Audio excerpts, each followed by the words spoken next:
E aí os dados que nós temos, o último boletim epidemiológico que saiu agora em setembro, ele trouxe o dado de que o Brasil no último ano teve por volta de 13.500 suicídios. 13? Né? 13.500. 13 mil. Arredondando um pouquinho, né? O número é um pouco maior, 13.500 e alguma coisa. Mas a gente tem aí o equivalente a 35 suicídios por dia. 35 suicídios por dia. Isso a gente vê, existe num gráfico, numa proporção adolescente, adulto. Criança também se suicida? Sim, criança também. Tem caso de criança? Tem caso também. Mas, a gente fala muito pouco. O que você já se deparou assim, de idade de criança? A gente tem relatos de 10, às vezes menos que 10. Caramba, Elis! Sim. É assustador e é pouco falado. Acho que quando a gente pensa dentro desses grupos etários, eles são os que menos são abordados porque é difícil pensar em suicídio, né, de uma forma geral. Para esse público é menos ainda.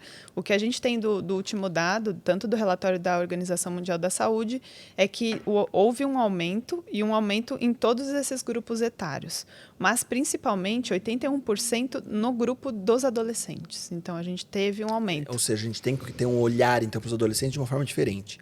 Sim. Mas a gente tem algum estudo falando, agora eu vou puxar para o meu lado, em função da empresa de bullying que eu tenho com o Dr. Gustavo, a Combate ao Bullying, porque a gente fala muito na adolescência o quanto o bullying, o cyberbullying, enfim, a intimidação sistemática, que é o nome que no Brasil se dá, leva o adolescente a se automutilar ou talvez até o suicídio. Existe algum estudo que fala dessa proporção na adolescência, se realmente as agressões do bullying, a competição de ser mais bonito ou ser mais feio, enfim, tal, o quanto isso leva ao suicídio comparado a alguma questão familiar? Meu pai se separou da minha mãe, ou meus pais não gostam de mim, ou meus pais, enfim, ou né, eu tô num abrigo, enfim, tal. Existe algum estudo disso para entender um pouco mais por que os adolescentes estão mais próximos disso? Eu acho que a gente tem alguns recortes e estudos, né? Tem algumas pesquisas que vão evidenciar a questão.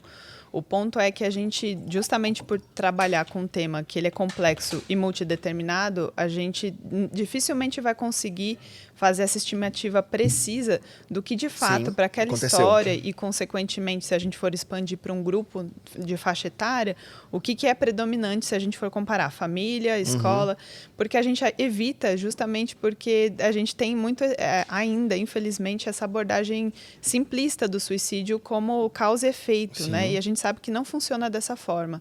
Mas existem vários estudos que vão evidenciar a relação do bullying, inclusive é um fator de risco para o suicídio. O que significa fator de risco para contar? É um termo também da saúde pública que vai pensar, né, tudo que se aproxima de uma condição de extremo sofrimento, e óbvio, o que é fator de risco hoje, talvez para que 10 anos, 20 anos não seja. Então, isso tem que sempre ser olhado e pensado, contextualizado de forma histórica.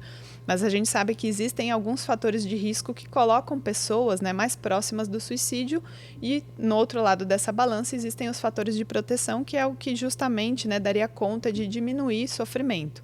E aí a lista é extensa, não vou trazer aqui tudo, mas dentre elas, né, o bullying e o cyberbullying, sem dúvida alguma, estão presentes. Então, mas